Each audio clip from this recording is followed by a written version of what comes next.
esta pertenencia a una clase dirigente, a una clase política que poco tiene que ver con tu vida cotidiana? No, bueno, no me siento que pertenezco a esa, pero no porque sea solamente un pensamiento mío. Yo soy militante político, no vivo de la política. La dirigencia política vive de la política, así entiendo yo. Estos políticos, es decir, van de cargo en cargo y bueno, en el camino van quedando sobres, favores, negocios, etcétera. No me siento, nunca me sentí parte. Un día Alzogaray, Álvaro Alzogaray, en la Cámara de Diputados. Yo estaba hablando, generalmente él no contestaba, era la época de Menem, yo era diputado y él también. Generalmente el menemismo me gritaba de todo cuando los acusaba de corrupción o de entregar el país, destruir la Argentina, el Fondo Monetario, la privatización, igual. Y de pronto un día habla Alzogaray y dice, yo no suelo referirme al señor que acaba de hablar recién, que era yo, pero hoy lo voy a decir, es un cuerpo extraño. Y como todo cuerpo extraño, en algún momento vamos a tener que extirparlo. No te puedo creer. Bueno, pero sí, fue muy... pero sentí que estaba describiendo algo correcto. Yo era un cuerpo extraño. Soy. No personalmente, quiero decir mi agrupación, la agrupación que construye... Sí, tu manera de entender la construcción política. Y la agrupación política a la que yo pertenecía. Ahora, yo era un militante más del MAS y soy un militante de autodeterminación y libertad. Lo mismo puedo decir de Fernando Vilardo, legislador de la ciudad, o de Marta Martínez, que son legisladores. Es decir, no pertenecemos a esa casta. Bueno, Alzogaray lo definió mejor de lo que podría definirlo yo. Pero voy a, más que hablar de mí, el entramado de la degradación institucional es aguda en las últimas décadas. Es decir, la crisis de representación. Usted no delibera en el gobierno, sino a través de representantes. Sí. Y el pueblo cada vez ve que menos representa al pueblo y cada vez más intereses minoritarios. Entonces, cada vez hay más crisis, más brecha, más desprestigio, más vaciamiento de los partidos tradicionales, menos respeto por el Poder Judicial, por el Congreso. Bueno, vos hablas del Poder Judicial y el Poder Judicial tampoco ha hecho mucho de la mano de los jueces federales para demostrarnos que verdaderamente tiene una convicción de saneamiento de las instituciones. ¿Cómo ves vos el accionar de la justicia federal? Es uno de los graves problemas, porque denuncias de corrupción hay muchas de los gobiernos anteriores y de pero no tiene credibilidad la justicia. Quien está previsto en el sistema que tienen que investigar esas denuncias y expedirse, no tienen ninguna autoridad, no tienen autoridad moral, no tienen autoridad, nadie les puede reconocer, cada vez se les reconoce menos, tan desprestigiado como la dirigencia política. Y Bonadío quizás es un poco el símbolo, como Yarvide, son de lo peor de la justicia federal. Hablemos de la justicia federal porque son las que investigan los hechos de corrupción, ¿no? Son de los delitos federales, bueno, y también narcotráfico, etcétera, el delito organizado, ¿no? Pero estamos en el tema de corrupción. Bueno, y uno asciende, llega a la corte y es lo mismo, no hay credibilidad. Alguien puede decir, pensemos que asumió como presidente, creo que por primera vez, alguien que estaba procesado. Eso, bueno, pero lo grave fue que alguien que estaba procesado mientras no era presidente fue desprocesado en segundos por el solo hecho de que fue elegido segunda vuelta presidente de la Nación. La justicia se apresuró para ver cómo le sacaba, no llegó a tiempo, tuvo que asumir procesado. Ahora, hay una cuestión política que generalmente presiona, dicen, a la justicia y hace que el debido proceso no se cumplimente. ¿Vos qué opinás respecto de detenciones de personas que no están con condena? Yo digo, parto de algo. No son nuestras normas las que una mirada socialista podría... ¿Qué procedimiento? Pero son los procedimientos de ellos, de los dirigentes políticos que los defienden. Ahora, de Macri o del gobierno anterior, ellos los defienden, estos procedimientos, pero no los están cumpliendo. Pero agudamente. Un diario recibe unos cuadernos y se supone que ve un delito. Hay un procedimiento. ¿Qué procedimiento hay? Hay una mesa de entrada, se hace un sorteo, segundo piso de Comodoro Pi, Cámara Federal, la Secretaría de la Cámara... Si funcionara todo bien sería así, ¿no? Pero digamos, yo he hecho un montón de denuncias, he ido a eso, y en general el común de los mortales... Ahora, este diario no hizo eso. Llamó por teléfono a un fiscal y se encontró en un bar con el fiscal, el periodista, ¿no? Pero el periodista dijo siempre que se había movido con el conocimiento del diario. Más bien dio a entender que el diario lo había dirigido, orientado... Bueno, quiero decir, y el fiscal no le dice, mire, vaya a mesa de entrada. No, le dice, el juez Bonadío, Stornelli, el fiscal y juez Bonadío, recibe, acepta. Ella no se declara incompetente y dice, no, ¿cómo? Yo soy... Bueno, como eso pasó en 5 de las 6 causas que tiene la expresidenta, es evidente que están transgrediendo sus propias normas, pero violentamente o gravemente, y además claramente sesgadas. Ahora, este es un problema. ¿Por qué es un problema? Porque hay denuncias graves de corrupción. Claro. Hay que investigarlas, pero quien debería investigarlas se niega a actuar según las normas por ellos previstas. Esto que quiere, para nosotros nos plantea, es imprescindible una CONADEP de la corrupción. Imprescindible. No. El Poder Judicial no tiene autoridad ninguna para enjuiciar y poder culminar un proceso y decirle a la población algo creíble. Ahora, vos que sos un gran abogado, ¿no ves también ahí un flanco que le está otorgando la justicia federal a los propios imputados y procesados? Porque haciendo esto no se expone a que objeten un procedimiento que claramente está viciado de nulidades. Lo primero que hay que decir es que están violando las normas que inclusive terminan afectando la libertad. La libertad ambulatoria, digo, porque muchas libertades las tienen los ricos y la mayoría del pueblo no, como la de vivir dignamente, la de poder darse un gusto. Pero la ambulatoria, la de estar en contacto con la familia, etcétera, bueno, la pierde y bueno, eso no es algo deseable para nadie. Pero bueno,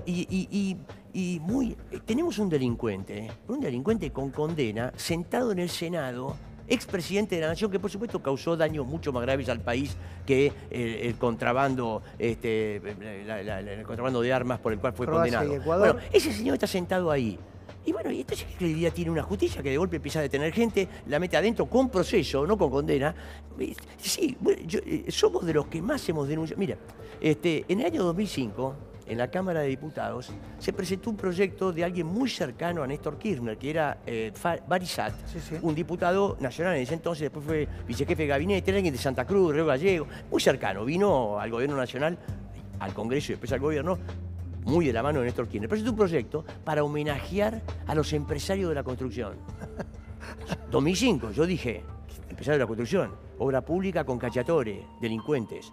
Estamos hablando de Rollo, de Macri, de todo ese grupo, Techín, todos esos. Bueno, después, menemismo, privatizaciones. Ya tuvieron algunos también denuncias en la época de Alfonsín, porque continuaron con los negocios, era la patria contratista. Con Menem, las privatizaciones, las autopistas, se juntaron a Dromi, lo denunciaron porque lo habían coimeado a Dromi. Bueno, hay denuncias de gente hasta de Macri, gerentes de Macri, que se fueron enojados y lo denunciaron a Macri, a Dromi, a todo. Guillermo Laura, ingeniero Laura. Bueno, denunció con pelo y señal y todas las coimas, todo, etcétera. Bueno, presenté un proyecto de investigación de toda esa mafia y me opuse. Logré que no se aprobara el proyecto de homenaje porque lo trabé y no quisieron discutirlo porque era evidente que... Era como muy alevoso, Sí, ¿no? pero del año 2005, ¿qué quiero decir? Que hay que investigar todo eso, pero de hace décadas que se viene haciendo. Ahora, si no lo hace alguien, personalidades intachables, la CONADEP fue un antecedente, yo lo haría con control popular, bien transparente, público, elegido por el pueblo, porque se dice que la corrupción es sistémica, porque no es solamente la construcción tampoco. Hay que investigar las petroleras, la energía, las petroleras. La privación de YPF fue con coimas. Lo denuncié a la justicia, pero como no hay justicia, me dijeron, no, pues usted está en contra de las privatizaciones, por eso lo denuncia. No, le digo, estoy denunciando cohecho. No es político esto. Acá cohecho, le digo, es una coima. Y le di algunos indicios que tenía, bastante importantes. Un diputado, Sadi, lo había denunciado en la Cámara, yo lo agarré la versión taquigráfica, pero la quisieron borrar, pero yo la tenía. Pero ¿por qué? Bueno, pero quiero decir, protege la política. Pero claro, pero ahí es una corporación que está muy degradada en el mundo. Pero entendés que a vos te van a caer y te van a decir, Zamora está por la antipolítica, ¿qué quiere Zamora? No, yo creo que el pueblo tome en su mano la política, al contrario, quiero que la tomen todos, no pocos. Estos dicen, la política es lo más sagrado. ¿Qué es la política? Que es la defensa de los intereses empresarios, es lo más sagrado. Eso no es sagrado. Ahora, nosotros pensamos y promovemos la democracia directa, así que todo el pueblo haga. Mirá el drama que estamos viviendo por el aborto clandestino, es dramático. Es evidente que la población en su gran mayoría, por todas las encuestas, todos los datos, la movilización, el debate público, las mujeres ganaron ese derecho a que puedan decidir libremente por su cuerpo y no sea la iglesia o un senador o el presidente o quien sea. Bueno, sin embargo, pero es curioso que la corporación... Es que es curioso que tengan que aparecer estos niveles de degradación. Yo creo que hoy estamos en un nivel de degradación institucional peligroso. no solo de la justicia y de la política, sino también del mundo de los negocios, que claramente aparece aquí nuevamente en escena, esta vez sentado en el banquillo de los acusados. Digo, ¿no es para que este tipo de discurso por lo menos sea receptado por el conjunto de la población? Yo creo que en 2001 el pueblo logró sacar a la superficie un rechazo a todo lo que estaba ocurriendo de la dirigencia política, el Fondo Monetario, acordémonos de la Rúa, etcétera, ¿no? Para sacar a un presidente se perdieron 40 vidas asesinadas con la responsabilidad política del expresidente, lamentablemente absuelto por la justicia. Quedó impune de la Rúa cuando era claro que era el responsable de muchas de esas muertes. Bueno, y llegó Duhalde. Bueno, llegó Duhalde, bueno. Pero quiero decir, puso en la superficie, váyanse todos, digo, porque empezó diciendo 1, 2. Ahora, váyanse todos, ¿qué era? Era, cambiemos esto, es decir, vamos a este pueblo puede solo, gritaban. Váyanse todos que este pueblo puede solo, le agregaban muchos cantos. Bueno, eso se interrumpió porque hubo una mejora económica, hubo una coyuntura favorable en el mundo y en Argentina, y eso hizo que, bueno, este reclamo se atenuara y entrara en un paréntesis, pero un paréntesis. Eso quiere decir que no se retrocedió, no, quedó ahí como latente en cuanto la situación ha empezado a agudizarse nuevamente y el desprestigio de la dirigencia política vuelve a estar a la superficie, porque estamos hablando del nivel de vida, la angustia, un 60% de devaluación, estamos en 35% de inflación, para decir una cifra, podría ser más, o en perspectiva. Entonces, es una combinación de corrupción, de degradación, de estafa política. Un presidente que, si le hacemos todas las denuncias que tiene, entre el Correo, el Paraná Papers, todo lo del hermano, el blanqueo de capitales que hizo, por decreto incorporó a los familiares cuando el Congreso había discutido expresamente, bueno, no incluir a los familiares, se discutió expresamente y el tipo Macri lo pone por decreto y aparece el hermano blanqueando bienes. Es decir, hay algo grave que está pasando entre la combinación de que el gobierno sentó al Fondo Monetario, hoy está sentado el Fondo Monetario en el Ministerio de Hacienda. Pero Néstor Kirchner le dijo al Fondo Monetario, no quiero que me controles más la economía, y pagó la deuda. Lamentablemente y pagó. Lo hizo pagando. Ah, ¿eso no hay que hacerlo pagando? Es una estafa la deuda. Argentina no tiene perspectivas de ningún proyecto al servicio del pueblo, de país, si sigue negando la bomba que es la deuda externa. Si vos tenés una deuda de 350.000 millones de dólares, todo lo que digas que vas a desarrollar la Argentina, la vivienda, la educación, la salud, es todo falso y pasa lo que pasa. Que una maestra, por defender la educación pública y prepararle la comida a los pibes, vuela por los aires y sale una gobernadora a decir la culpa es del gasista. Que está detenido, por cierto. La condena de Vudú, ¿le llamó la atención? ¿Cómo? La condena de Vudú, ¿le pareció un mensaje de la justicia a la sociedad? No, yo la causa no la conozco a fondo, no estuve... No, digo, la condena como emblema, ¿no? No, sí. Lo que hay, hay una cosa que sin conocer nada salta, me llama la atención. ¿Por qué está preso Vudú? Están todos libres. ¿Por qué Menem está con condena por contrabandista en el Senado? Ni siquiera se discute el desafuero de él, ¿eh? El gobierno anterior lo avaló, lo mantuvo porque le votaba a favor, lo utilizaba, lo traía, a veces lo traía en silla porque Menem tiene sus días. Bueno, y el gobierno actual también porque le sirve para votar. Y Vudú está preso. Sí, pero es con una condena Menem pelada. Es funcional a todos los gobiernos. Fue funcional a todos los gobiernos, Menem. El voto de él es funcional. No lo escucho bien desde acá. El voto de Menem es funcional. Ah, sí, por supuesto. Al sistema político argentino. Por eso está libre. La Corte Suprema lo está manteniendo sin expedirse, la Cámara de Casación tampoco. Entonces, claro, es el funcionamiento de protección a un delincuente. Entonces, ahora, uno dice, pero entonces, Vudú debería estar preso. Puede ser. Bueno, a Vudú lo metieron preso pero sin procesarlo. Bueno, sí. En primera instancia. Pero lo tuvieron que largar. Bueno, porque hasta le dio vergüenza. Pero quiero decir, no es defender a Vudú, como no es defender, le vuelvo a repetir. Bueno, pero si decís esto, te escuchan, qué sé yo, te escucha algún compañero de Cambiemos, algún dirigente de Cambiemos, te va a decir, estás defendiendo la corrupción, estás defendiendo a Vudú. No, yo le hablo a la población, haya votado a quien haya votado. Digo, hay que pelear por investigar todos los hechos de corrupción. Eso incluye, porque una de la fragilidad de los argumentos que dan los funcionarios del gobierno anterior es que el sistema es espurio. Pero bueno, yo creo que la expresidenta debería... El sistema falla igual si uno evalúa las condenas, ¿no? La expresidenta que ha cuestionado todo el sistema de la autoridad o la falta de autoridad de Bonadío, etc. Ahora, al pueblo argentino no le reconoce el derecho a tener una respuesta de todas las acusaciones que tiene. No tendría que hacer una conferencia de prensa y decir, bueno, los hoteles tal cosa de esto, el otro tal cosa, la obra pública tal cosa. Porque yo en el 2005 presenté toda una serie de pruebas denunciando a la mafia, a la patria contratista y a los gobiernos. Es decir, que si yo tenía los elementos, el gobierno también los tenía. El silencio de Cristina también es una estrategia, Zamora. Tenía, sí. El silencio de Cristina claramente es una estrategia.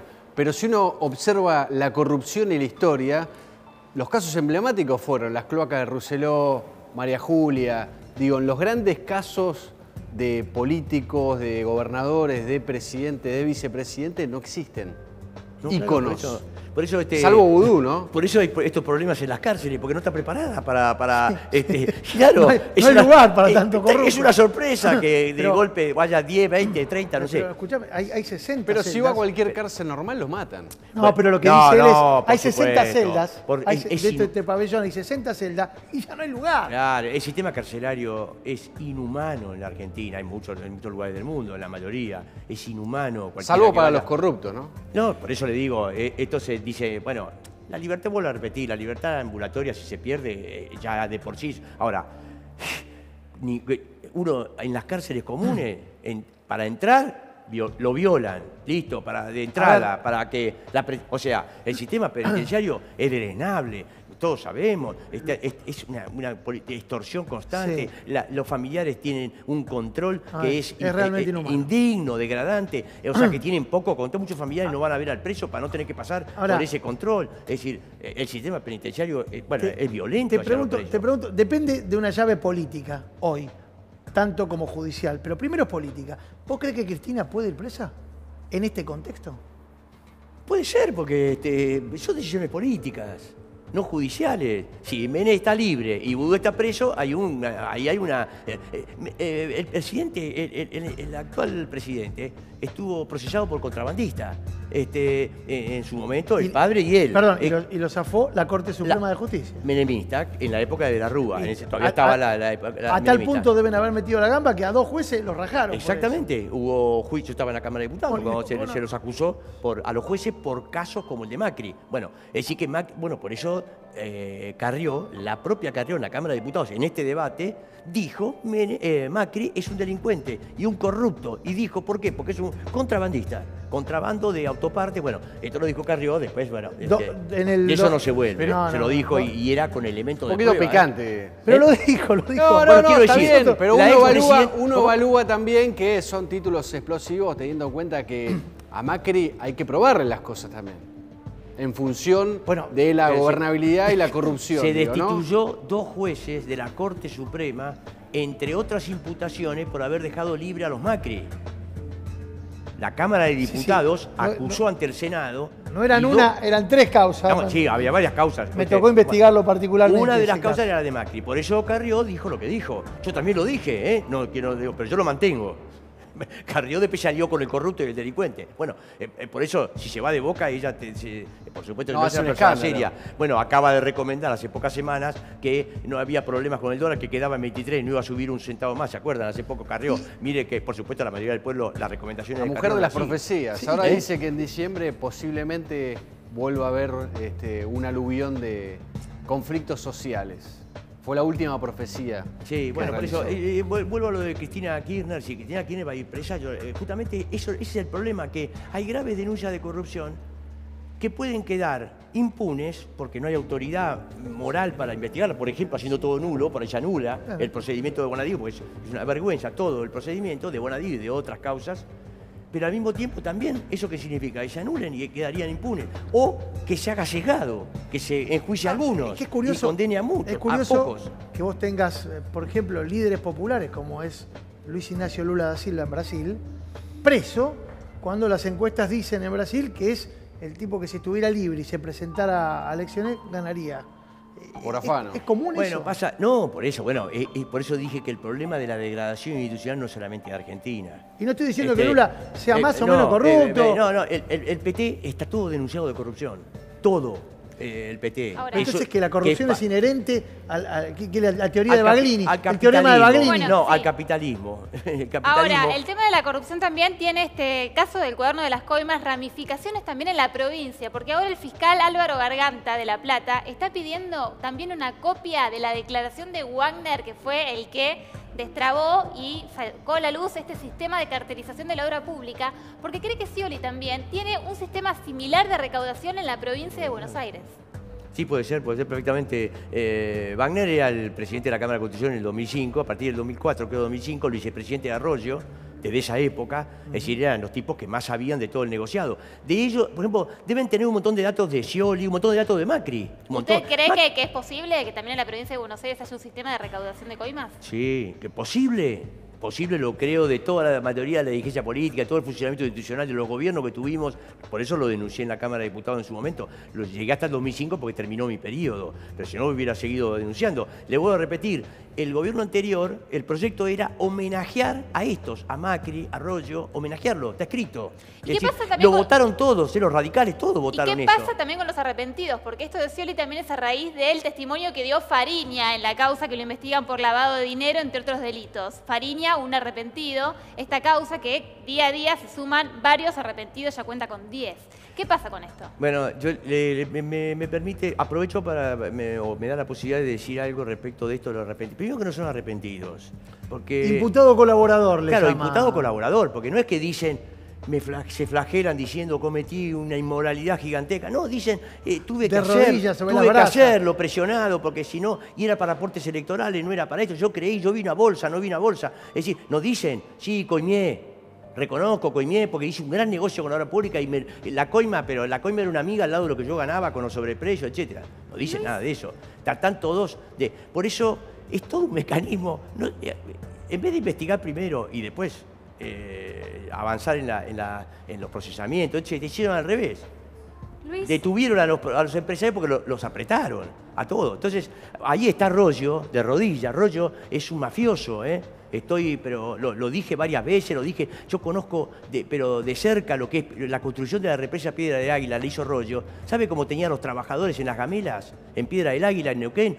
¿Sabe lo que eran las gamelas? Las gamelas son los lugares donde viven los trabajadores de la construcción. Son unos trabajadores que en general laburan en condiciones casi negreras, esclavistas. Esos son los Rollo, ¿eh? Porque Rollo, sí, la denuncia de corrupción y todo, pero ¿saben lo que son esos empresarios? ¿Saben lo que es Macri como empresario? Los trabajadores de Sogma, ¿cómo estaban? De IEXA después, en fin, bueno, o sea, le digo, es una... Ahora, arrepentidos no son. Están queriendo zafar. Están queriendo zafar. Rollo, termino la frase, se está arrodillando pidiéndole a Stornelli y a Bonadío porque le están diciendo no tenés que decir más, porque eso ya lo dijeron otros. Entonces, el tema de la sortija. Sí. ¿No? Bueno, entonces el tipo cada semana, allá la segunda, hoy amplió indagatoria, Sí. parece que dijo más cosas y le dijeron no alcanza, todavía no le firman el acta, bueno, o sea, ¿usted cree en todo eso? ¿Qué sé yo? Mire que estoy hablando de Rollo, ¿eh? Lo vengo denunciando hace décadas, a Rollo, a todos esos. No hago, es un ejemplo más. Ahora, ¿hay credibilidad en esa justicia?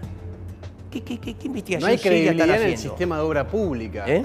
No hay credibilidad en el sistema de obra pública. Bueno, al mismo tiempo son Ni los en la siguen- ciudad, ni en provincia, Y ni siguen en la como Argentina. concesionarios. Nosotros hemos planteado que se expropie todas las empresas de la construcción, pero que vos- pasen a ser propiedad pública. Vos sabés, Luis, que lo que vos estás planteando tiene mucho que ver con un idealismo que en la práctica, ¿quién se va a hacer cargo de Pero eso? yo El Estado que estamos denunciando No, funcionarios.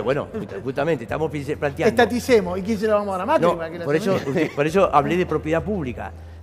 Bueno. Avanzar en la idea de, no, si el Estado es debido, el Estado es Aranguren, el Estado es Macri, entonces no estamos diciendo eso, estamos diciendo propiedad pública, ¿Qué sería que eso? pase a ser una propiedad de todos y la administración esté en manos de los trabajadores. Dame un país Bueno. donde eso sea viable. No, y si así está el mundo. es la ley también de Justamente. extinción del Ahora, dominio no público es se tiene que... que debatir. ¿Cómo? La ley que se tiene que debatir en el Congreso, que viene estancada desde hace mucho tiempo, de extinción del dominio público. Sí, pero ahí es muy delicada, por eso le da hasta vergüenza aprobarla. ¿A ¿Por quién qué? le sacás? Porque, no, y además están discutiendo si con el mero procesamiento, procesar a alguien, se extingue el ¿A dominio un del condenado? procesado. ¿A un procesado? Ahí hay una discusión. ¿Condenado en qué bueno, instancia? es decir, con las denuncias que se hacen, que muchas se hacen denuncias de todo tipo, con hay los servicios de inteligencia, archivos, carpetas, etcétera, se extorsionan entre ellos, mentiras y verdades salen a la luz. Fíjese que han armado una causa con el encubrimiento de AMIA, que es no tiene solidez ninguna, es todo forzado, Ahora, Luis, no tiene ninguna sustento delictivo, ¿no es cierto? Bueno, la armaron, así que pueden armar cualquier causa. A alguien procesado le sacan el dominio con solo procesarlo. Bueno, perdón, señorita. Sí, no, ¿por qué los legisladores protegen tanto a Cristina para tratar el desafuero, no? Ya ha habido un pedido del juez Bonadío y sigue sin ser tratado y pareciera que hay unanimidad en esto con respecto a la protección que se le está dando a la senadora. Bueno, el desafuero todavía no lo pidió Bonadío, lo que pidió Ya es... tiene uno pedido. Es por el allanamiento, no sé si entró hoy. No, tiene el anterior. Tiene ¿te el acordás? anterior. Está en el tribunal sí, el bueno, anterior, ya claro. tiene Claro, el perdón, sí, porque por esto no lo pidió. El dólar futuro. Mire, si le puedo decir, nosotros rechazamos los fueros. Para nosotros, un diputado, un ministro, un ¿Pero presidente... qué lectura hace con respecto a los legisladores Bueno, que ahí actualmente él- están? Porque ni siquiera Pichetto está de acuerdo con esto. Bueno, pero una cosa es rechazar todos los fueros, nadie tiene fueros, ni Macri, ni nadie, ni Cristina Kirchner, ningún diputado, a mí si me iniciaran, nunca me hubieran parado en un fuero. Ahora, si una persona sin ninguna autoridad inicia un juicio y a tal le pide el desafuero y a tal no le pide el desafuero, con imputaciones más graves unas que otras, lo que señalé antes, cuando usted ve que está sesgado todo, y bueno, entonces claro, todo el mundo tiene derecho a decir, no, entonces yo no se le voy a aceptar a Bonadío, yo no le acepto nada porque es un pistolero, como dice Cristina Kirchner. Bueno, y usted dice, no es un pistolero. No, ¿quién no va a decir que no es un pistolero? Bueno, O sea que Bonadío no tiene razón en pedir este desafuero, ¿hay animosidad del juez con respecto a la expresidenta? Es lo que hablaba antes respecto de la falta de autoridad de la justicia federal en general, de la cual Bonadío es parte. No. Bueno, pero no es el único. Lo de pistolero no es una chicana. Bonadío tiene un. No, se no. cargó un cristiano. Sí, no, por eso. Bueno, Dicho pero en un criollo. no, por eso. Usted sabe que el gobierno anterior lo salvó varias veces a Bonadío de que no fuera separado en el Consejo de la Magistratura. O sea que Bonadío. ¿Cómo? Sí. Para el caso A de varios. Ollarvide también está. Y en la lista. Bolsarvide también. De hecho, Javier Fernández dice que tiene enemistad manifiesta con Bonadío porque en el 2014, cuando entró ese pedido al Consejo de la Magistratura para separarlo, él fue uno de los denunciantes. Bueno, por eso, es decir, uno, desde el punto de vista de los que proponemos cambios de fondo, tanto institucionales como socioeconómicos, no nos podemos poner en el lugar de cada uno, de cada caso, porque justamente ellos son los que han mantenido toda esta mugre, y son los gobernantes, los gobiernos anteriores, el otro, el que viene, es decir, la dirigencia de la corporación. Pichetto es dueño del Senado, ¿no es cierto? Él dice, fui operador de Menem, él lo dice, fui operador de Menem. Fui operador después de Néstor Kirchner, y hoy no quiero ser más operador, ahora quiero ser operador de mí mismo, dice el tipo. Bueno, o sea, él dice el rol que cumplió en el Senado, como operador. Eso es lo mismo que dicen, la Constitución dice que el pueblo no debería de gobierno, sino a través de representantes, es un operador. Bueno, estamos en manos de esa gente, entonces el tipo dice, no, por ahora no hay desafuero, pues claro, lo tiene que desaforar a Menem también. Y sí. Y tiene que pagar un costo en el peronismo si permite el desafuero de Cristina Kirchner. Pero al mismo tiempo dice, yo soy el responsable de que mucha gente que reclama que sea investigada, enjuiciada, yo lo estoy impidiendo. Ahí está evaluando electoralmente, políticamente. Y más allá de Menem, no tienen fijaría un precedente, digamos, para quienes luego sean pedidos otros desafueros. También se habla de la estrategia que está generando el PJ, ¿no? Se protegen ellos mismos. Se protegen ellos mismos. Toda esa casta. Por eso, un día, mire, es una cosa, pero lo digo para que se vea que nosotros hablamos sobre la base de lo que decimos, tratamos de hacerlo. A nosotros varias veces en la justicia nos citaron como testigos en causa por cosas que vimos en la Cámara de Diputados, en el Congreso. Por supuesto nos mandaban un oficio para que conteste por escrito. Nunca contesté por escrito. Me fui a tribunal y me presenté como un testigo y dije, no, pero no tenía que venir. Lo demás, los vecinos, toda la gente común no viene acá. Sí, pero los diputados tienen fueros y pueden contestar por escrito. Es una vergüenza. ¿Y qué cambió en la justicia hoy? ¿Cómo? ¿Qué cambió con la justicia hoy? Porque básicamente hay una relación carnal entre la justicia y la política. Está cada vez peor, está alineada. El gobierno anterior también tenía a la justicia, por algo lo están enjuiciando Preguntale ahora. a Yorvide, ¿no? ¿Cómo? Preguntale a Yorvide. Bueno, por eso, lo están enjuiciando ahora al gobierno, a los funcionarios del gobierno anterior. Eso es lo indignante de la justicia, lo que muestra a las claras, desnuda su falta de autoridad, porque están enjuiciando a los funcionarios del gobierno ahora que dejaron de ser del gobierno anterior cuando dejaron el poder. Al contrario, a los que tienen el poder lo desprocesaron a Macri por las escuchas, etcétera. Bueno, y no lo han cerrado causas en forma vergonzosa como la que acabo de citar a Macri. Entonces, corrámonos un cachito de la justicia, que me parece interesante el análisis que hacemos, pero detrás de todo esto, que no digo que sea una cortina de humo, es también una realidad, pero detrás de todo esto está el Fondo Monetario, acá hoy en la Argentina, claro, nuevamente monitoreando nuestras cuentas. ¿Qué nos puede deparar? sí, No la presencia, sino esta situación. no, la presencia ya de por sí, porque con la historia que tenemos, es decir, la mayoría, cuando firmó en mayo, anunció Macri que firmaba acuerdos con el fondo, se hicieron encuestas, y todas las encuestas de Clarín, de La Nación, de medios cercanos al gobierno, todas las encuestas daban 70-75% en contra del acuerdo con el fondo. Es decir, una mayoría de la población rechazó esa presencia en la vida de los argentinos. Bueno, a eso se le agrega que ahora está físicamente sentado en el Ministerio de Hacienda. Claramente Duhovne es el ministro del Fondo Monetario, claramente, es el hombre que el Fondo Monetario y Macri se pusieron de acuerdo para que esté en Hacienda cumplimentando el acuerdo. Bueno, esto ¿Y no eso es, qué significa para el pueblo? ¿Qué significa? Está cayendo el salario en forma muy... Y el salario no veníamos de tirar manteca al techo con los gobiernos anteriores. El salario no siempre venía por atrás. Bueno, en estos 2 años se agudizó de una forma, se profundizó mucho. Y la situación de los jubilados y las jubiladas, los pensionadas, y las titulares de asignaciones, porque con 8.000 y pico de pesos, perder el 9-10%, como se va a perder este año, en poder adquisitivo, es una situación dramática, porque ya venía angustiosa, si encima se le pierde 10%, sacarle a alguien que gana 8.000 pesos para pagar la deuda, una deuda que es una estafa y que hemos pagado varias veces, y que por eso, en un momento, usted me dice,